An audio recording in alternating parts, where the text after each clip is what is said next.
સુરતમાં લાંચિયા પોલીસ કર્મચારી પર એસીબીનો સકંજો કાપોદ્રા પોલીસ સ્ટેશનના મહિલા પીએસઆઈ મધુ રબારી, તેનો રાઇટર નવનીત જેઠવા અને તેનો સાળો 63,000ની લાંચ લેતા ઝડપાયા।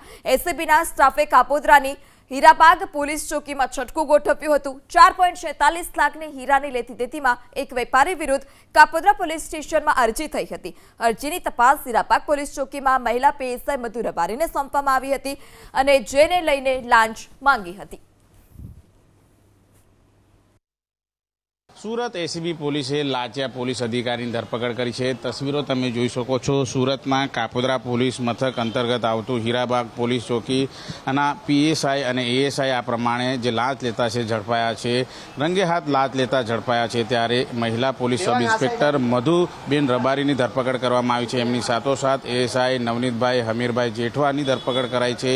साथे खानगी व्यक्ति मानसिंह सिसोदियानी पण धरपकड़ करवामां आवी छे। रूपियानी लेती देती बाबते अरजी करवा આવી હતી અને આ લેતી દેતી બાબતે 63,000 છે એ પીએસઆઈ અને એસઆઈને આપી દેવા માટે દબાણ કરવામાં આવતું હતું। જો કે ફરિયાદી રૂપિયા આપવા માંગતા ન હોય એસીબીનો સંપર્ક કરવામાં આવ્યો હતો અને ત્યારબાદ એસીબીએ છટકું ગોઠવીને એએસઆઈ પીએસઆઈ ને એક ખાનગી વ્યક્તિ છે તેની ધરપકડ કરી છે અને વધુ તપાસ હાથ ધરવામાં આવી છે। જે પ્રમાણે અત્યારે હાલ તસવીરો તમે જોઈ શકો છો, બે પોલીસકર્મી અને એક ખાનગી વ્યક્તિ છે તેની ધરપકડ કરવામાં આવી છે। ત્યારે એસીબીએ આ તમામ જે ત્રણે છે તેની મિલકતોનો પણ તપાસ કરવામાં આવશે અને આગામી દિવસોમાં કડક કાર્યવાહી થાય તેવા સંકેતો દેખાઈ રહ્યા છે।